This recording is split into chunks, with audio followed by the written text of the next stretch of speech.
Doom, doom, doom, doom, doom, doom, doom, doom, doom, doom, doom, doom, doom, doom, doom, doom, doom, doom, doom, doom. What up, my guys? Welcome to another show, man. This is game two, free NBA picks for the NBA Finals, guys. Obviously the game is on Sunday, but we're just going live. I'm not sure that I'll be going live on Sunday, guys. I have a lot of stuff to do this weekend, so going live, man. Give you guys some looks on game two of the NBA Finals. I hope you guys enjoyed the game last night. It was a great game.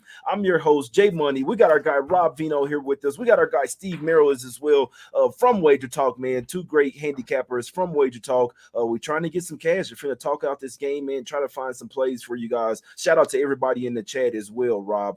How you doing, my brother? Everything cool with you? Yeah, everything's good, Jay. Last night was a split for myself. I had a good winner with Michael Porter Jr., over 22 and a half points and rebounds. Michael Porter Jr. has been dynamite for this team. 7 last 9 playoff games. He has exceeded that. And he posted another double-double last night for those who were interested in the plus 390 or 395, whatever it was for him to get that cashed. But I did fail where Miami was concerned, Jay. I thought they would exceed 105 points. They didn't. They missed a whole bunch of shots last night, but we'll get into what we see for game two later on. But glad to be here. And it's a little different for us, right? We're here on a Friday instead of a Monday. So we'll see if we can bring home some cash. Yeah, let's see if we can bring on, because you're trying to, man. What's up with you, Steve? First time back on the show in a little while. How you doing? Yeah, I'm doing my Will Ferrell, Jackie Moon impersonation here from the movie Semi-Pro because I think the Heat might be calling me up, Jay. And they need some help. Oh, they need to be calling you up, actually. I've seen your 3-point shot. You could definitely be helping them. Hey, I could bang as well. I could help them out, man. I mean, hey, I ain't gonna lie, the altitude gonna get to me too, but I could definitely maybe help them out, man. That's right. You're right down the road. You can hop on the bus and get over there within an hour. I didn't even think about that. All I gotta do is call me. I'm gonna need at least 150,000 though for one game. So I'm saying I need to get paid like they are, man. But man, I'll take 150,000 for the rest of the season. I sure will, man. But let's talk about it, man. Shout out to everybody in the chat. Obviously, the game isn't today, so there won't be too many people watching the show locked in. But for the real ones that's locked in, that's trying to get on the early lines, that's, you know what I'm saying, they're already looking ahead towards the Sunday. Let's go ahead and talk about it, man. Let's go over here to the streets of Denver in this one. We got the Denver Nuggets laying 8.5 points at the house versus the Miami Heat in this one, game two, guys. Obviously the Nuggets, I personally feel like they could have won that game by 25 points. They took their foot off the gas. I always say the worst thing that can happen in the NBA is your team to get up by so many points early in the game, because then you kind of like, it's hard to keep that focus. Like for today's NBA players, it's hard to keep that focus throughout the whole game. We saw the Nuggets kind of come out after halftime. They didn't score for the first 2 minutes, and after the third quarter, they were up 21 points. They didn't score for the first 3 minutes there. They let the Miami Heat go on 11-0 run. Things like that should never happen, in my opinion. We won some on the Nuggets full game, but did lose on the team total over. And I was just sitting there like, man, this team total should have flew over. They just went through like these dry spells where they act like they couldn't score. Obviously the Heat really kind of turned things up there in the fourth quarter. And I'll be honest with you guys, man, or Rob, how you looking at this game too? Do you think that the Heat can bring some of that, at least a little bit of that success that they had in the fourth quarter into this game? You think that they'll shoot better? How are you looking at this game two of the NBA Finals? Yeah, you know, what's interesting about what you're leading in with there, Jay, about Denver letting Miami back in the game. It was interesting to me because when they were up by 2022, and I think with about a minute and a half left in the third, Michael Malone put Jokic on the bench. And I'm thinking to myself, you know, they're up 2022. Maybe he's going to give some guys a few minutes rest. But they didn't rest anybody. I mean, Jokic was right back to start the fourth. Michael Malone had his foot on the pedal. It's the team that let the other team back in, right? I mean, when you look at minutes, he did not. And, of course, they have 3 days off, right? So why do you want to worry about minutes when the NBA is going to stretch this thing out for another 3 weeks, if it goes 7 games? Michael Porter Jr., 43, Jokic, 40, Murray, 44. They all played, but they let Miami back in. But it's a constant theme. You and I were talking off air a little bit. Denver is the team that builds leads and then lets teams back in. And that point spread was in jeopardy all the way to the end last night because of them. And Miami's a team that just loves digging 14, 16, 20-point holes and then digging themselves out. They fight to the bitter end. They're now 15-4. Against the spread, second half. If you were just going to watch the first half of every Miami playoff game as a second half, I'm betting Miami.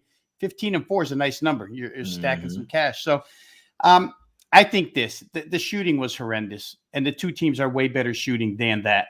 That game hit 197. And as usual, what we see from game 1 to game 2 is an immediate, drastic, what I think overreaction. 219 down to 214 where total is concerned because they missed some shots in game 1. Now, I know prior to the game, there was a lot of rest versus rust talk. I don't know how I would quantify anything that I saw last night other than from the Miami standpoint, Jay, I saw when they had open shots, they missed, but their half-court offense looked bad. Their half-court offense looked like kind of the NFL when two guys run the same pattern and you're just dragging defense into where the ball is. I mean, so many times it was so hard for Miami in the half court. So I think if I'm Eric Spoelstra, maybe we want to get out on the loose a little bit more. Half court is bogged down for them, which would lead to more tempo. Hey, Miami shot 96 times last night. That's a lot of shots. And so little tempo added to that. I could see where maybe the odds makers have overcompensated on total for game 2. I haven't gotten there yet, but to me, 214 from what I saw last night maybe seems a little bit low.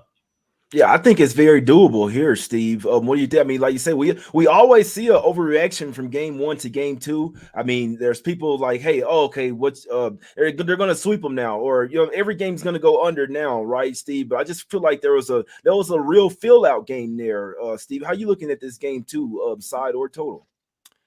I think a lot of people feel like, if Miami's going to sneak in and steal one, it's going to be game 2 here. But then again, you look at the home road dichotomies of these teams. Miami's now 23-29 on the road this year, 34-17 at home. And Denver's now 43-7 at home versus 23-25 away. So I think this could be one of those situations. We're going to have Denver up 2-0, and then they're going to go back to Miami. The odds maker is going to have to make that drastic over adjustment, obviously, for the home team down 0-2, as we've seen quite often. But I do think Miami probably gets either game 2 or game 3. So I don't think this series is going to be a sweep. But there are some concerns. Look, I had a strong best bet on Denver last night for my clients at wagertalk.com. I was not worried about the layoff. I thought it was a good thing for Denver. Jokic had some injuries about a couple months ago. I didn't think rest hurt him at all. And the Heat were in a very difficult scheduling spot, as we all know. They had to travel not only with just 2 days rest after an emotional Game 7 win on the road, go to another location in the altitude. And they didn't shoot well at all until the fourth quarter. Nuggets were up by 21. I was sweating it in the fourth quarter. I did not feel good about the Nuggets -9. In fact, Miami came out right out of the gate, outscored Denver 11-0 to make it a 10-point game at the start of the fourth. They did get it down to 9 at one point. It never dipped any lower. But the in-game line with about 4 to 5 minutes left in the game was hovering around 13-14. And I was not feeling good about that. I thought Miami still might cover. So they've done that, as Rob said, over and over again in the playoffs. The Boston Celtics allowed them back in. Boston allowed several teams back into games. This is why they're not in the finals right now. But yeah, I think the one thing that jumps out to me, Jay, you and I talked about this briefly earlier on Wager Talk today when we broke the game down. Miami had an NBA Finals record low 2 free throw attempts last night. Previous record was 3. Denver had 20 free throw attempts. We know Denver has a size edge down low. That was evident in the free throw attempts. Denver actually outscored Miami 32-26 from 2-point range, plus 14 free throws. So that's little math for Rob Veno. I believe that's plus 26 points from 2-point range in the free throw line. Miami shot better from 3. They made 15 more points from 3, and they had less turnovers, and they still lost by double digits. That's the concern I have, I think, if you're looking for Miami bounce back at any point. Yeah, no, that's a great point. I'll be honest. I do think the Heat can keep this game a lot closer. I don't think, first off, I mean, 8.5, 9 points is a ton to lay in the NBA Finals game. Now, we know the Nuggets are the much better offensive team, but when you go to defense, I do think the Heat are the much better defensive team. But like you guys said, I feel like the Heat play that same style of defense. You have to push the pace. You can't be walking the ball up the floor. While the Nuggets aren't the greatest defensive team, you let any team set up their half-court defense, it's going to be a lot harder, right? So I just feel like if the Heat push the pace a little bit more, they're going to get a few more. First off, they're going to get more foul calls. We know that shit. Jimmy Butler basically took a game off. I don't know if these guys were super tired or what, but he wasn't attacking the paint. They're shooting. I saw Caleb Moore literally step right inside the three-point line and take a long 2. And that's the worst shot in the NBA right there, especially in today's NBA. But even in the old days, that's just a horrible shot. Either you need to shoot the 3 or get inside the paint and shoot a high percentage 2 there. So I think they're going to watch the film. Now they actually have 2 days where they're getting acclimated to the altitude. They have actual time that they can practice, because the 2 days off before wasn't the same. You're flying in late from Boston. that next day when you're waking up, when it's like 1 o'clock, you can't do much or do much practice. It's basically just a film day. So they only had really 1 day to prepare for the Nuggets, whereas the Nuggets had plenty of days to prepare for whatever team they were going to face. I think the Heat are going to be a lot more acclimated in this game, acclimated to the altitude. I think they shoot a lot better. I think this game goes over, guys. And to be honest, I'll probably be there is 1-9 out there at DraftKings with the Miami Heat. I think I'm gonna put a little sum on the Heat plus a 9 in this game. I think that there's very possible that they could lose this game by by 5 or less points. I think they keep this one a lot closer. Don't just get blown out, kind of just give up on the game, right? That's kind of what they did. Put their starters on the bench, kind of like, all right, let's go to Haywood Highsmith. Let's go to Duncan Robinson. Let's go to some guys and see if they can give us something or figure something out for game 2. I think there was a punt situation for game 1 for the Heat. This one, you should see them come back with a lot more energy and effort and better game plan as well. You know, you can't have Gabe Vincent on freaking Aaron Gordon. Like, never let that happen again. It's going to be an easy 2 points. With all of that said, they still only lost the game by 11 points. Started to get some shots to knock down. I do think the Heat will be able to keep this close. I say 8.5, 9. And I even said this for the first game, guys. Even though I laid it with the Nuggets, I'm like, this line should be 6.5. So I was just hoping that they would blow them out by 20. That way we could maybe even get a 10 or something in game 2. I think the Heat keep it close in this one. I'd love for them to go down 0-2, guys. Y'all know we're gonna make some money in game 3 for sure. But Rob, any props that you possibly be looking at this game? We know you're leaning to the over, maybe a Heat team total over again. I'm liking Heat and the over. Are you liking any player props? We know Strus went over. He was like 0 for 9. Caleb Martin had a horrible game. We also saw Bam Adebayo have a good matchup versus Jokic as well, Rob. Any players that you think will have a lot better game in game 2? Well, I don't know if a lot better, but I think steady. And, you know, if it ain't broke, don't fix it. I would probably ride MPJ one more time, Jay. You know, with all the respect that Jokic and Murray get in the player props, there's very little left over to give to Michael Porter Jr. And last night you were talking about matchups. Denver's got matchup mismatches all over the floor. The fourth quarter, you see Kyle Lowry defending Michael Porter Jr. and he just pulls up from the free throw line. And it's like a high school senior playing against a fourth grader. It's too easy, right? And for Denver, I think offense came way too easy first 3 quarters. Everything was easy for them. Their 5 starters wind up shooting 50% from the floor. So on Denver's side, I would ride Michael Porter until it doesn't work anymore, or until odds makers make an adjustment so, significant that I can't play it.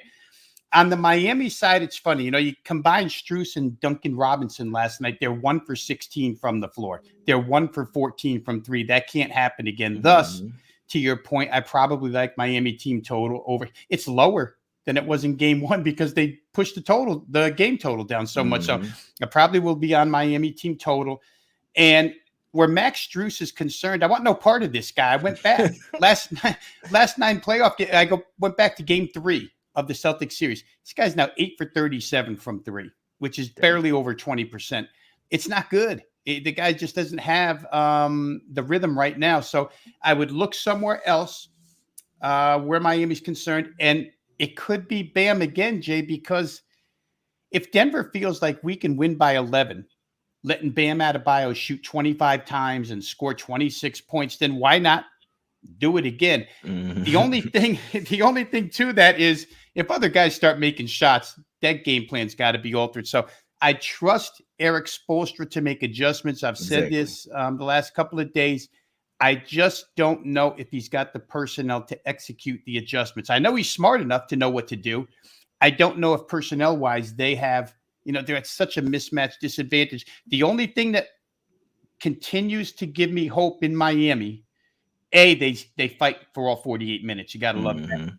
But B, when I look back to the Milwaukee series, that Milwaukee front line was Bobby Portis, Giannis, and Brook Lopez. Doesn't get any bigger, right? It's kind of similar to what Denver's bringing to the table. And Miami took that matchup, and they didn't play a single game in that series that totaled under 220 points. Every game was 220 or more because Spoelstra decided we're going to run.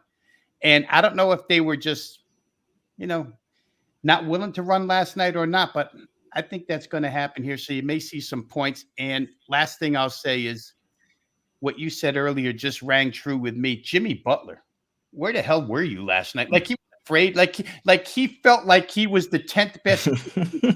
and I'm not allowed to shoot because these guys are going to, taunt me in the locker room or something. He's got to be a little more aggressive.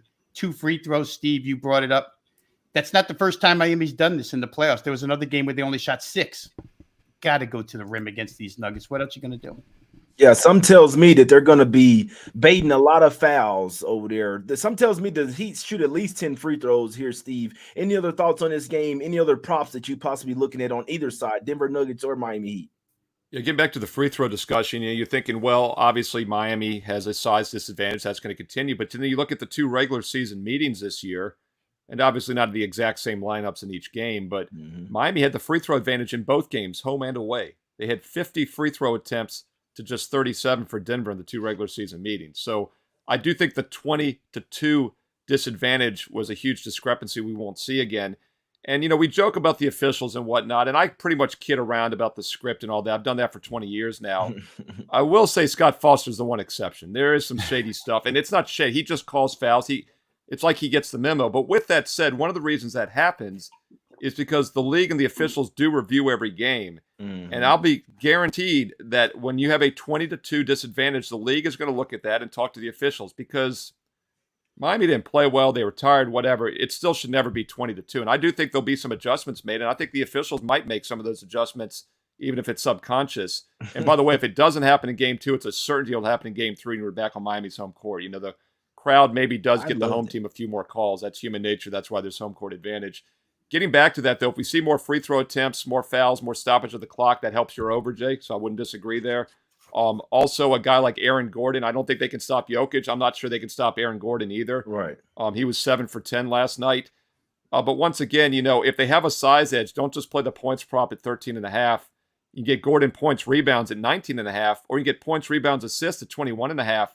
He's actually had 9 assists in the 2 previous games. He had 5 and 4. He only had 1 last night, but he had 5 and 4 in the 2 Laker games. So I think Aaron Gordon over the 21.5 PRA makes sense. I do think Butler bounces back.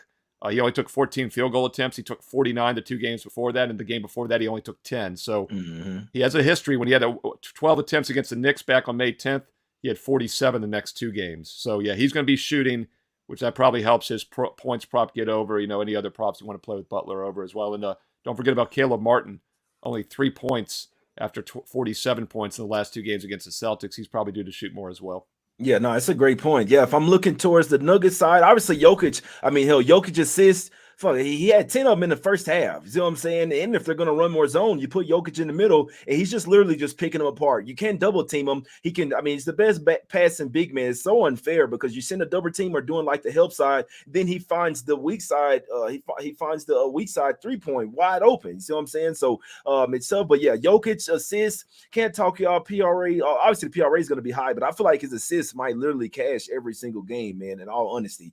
He probably should have had 15 assists in that one, guys. So Jokic assists. On the other side, on Denver as well, like you said, Gordon, major matchup advantage. Really doesn't matter who they put on them, really, because it's almost like you'd have to play Bam and Zeller for Gordon and Jokic not to both have the matchup advantage there. And on the other side, on the Heat, I still think whoever Jokic is guarding is going to have success. That's why Bam took so many shots and had so much success, because Jokic isn't the best defender. As good as he is on offense, he's kind of like slow-footed, can't jump super high. I think Bam could continue to have some success. And Jimmy, you got to look at Jimmy Butler, the way he was talking in the press conference. He was saying, I got to get to the rack more than that. I got to get to the I got to get to the paint, doing what he done, baiting those fouls. I expect the Heat to shoot a lot more free throws in this game too, guys. Like I say, I'm going to go find that 9, that DraftKings. I'm going to sprinkle a little something on the Heat, but even more than that, I do like the over. I think the Heat get over their team total over. I think the Nuggets, if the Heat score more points, that's going to make the Nuggets, we're like, okay, we can't be playing around. Like if it's not a 20-point game, they actually have to play and actually have to keep their foot on the gas.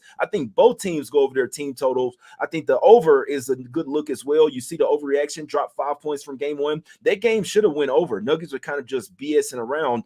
They kind of got away from what they were doing, using their size advantage, kind of just playing to win, not necessarily playing to make a message and blow them out. I think both teams got a little tired. This game too is going over to 214 in my opinion, and I do think the Heat have a lot better chance. They'll be a lot more acclimated to Denver this time around. But be perfectly honest, I'd need to see the Nuggets to go up 2-0, and y'all know what time it is in game 3, guys. But that's the show, man. We talked about sides, totals, props, all that good stuff. It's time to get out of here, my brothers. Let's talk about what Rob, what do you have going over at Wager Talk? And any free pick for us today on the show, my brother.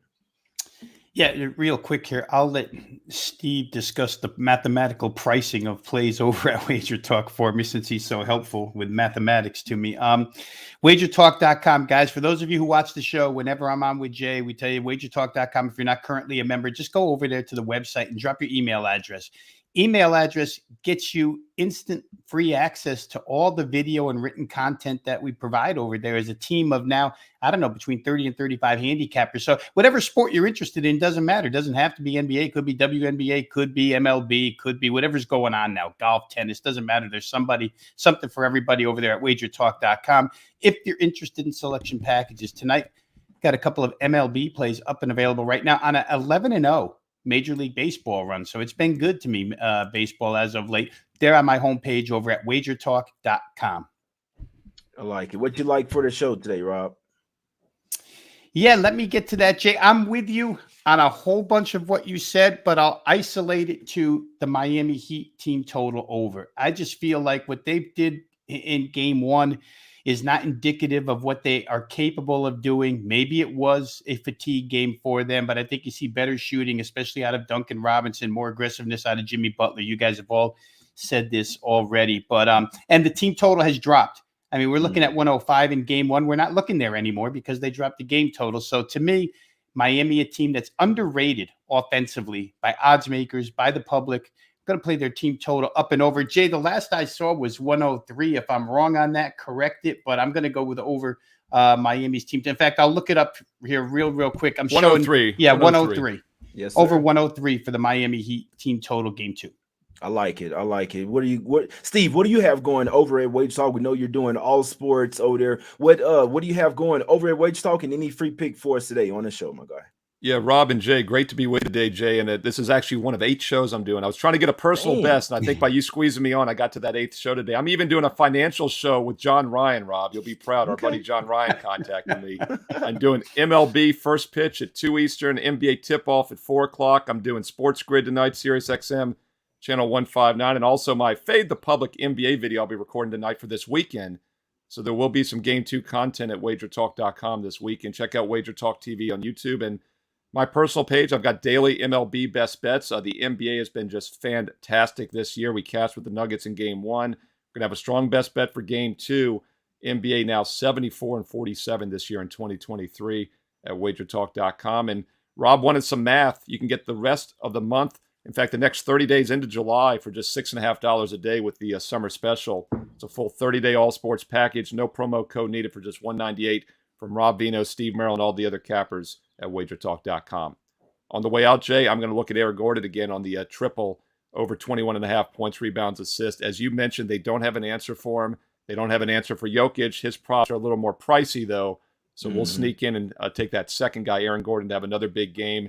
And let's not try to guess if it's going to be points, rebounds, assists. I think it'll be all 3, over 21.5 for Aaron Gordon, Game 2 on Sunday.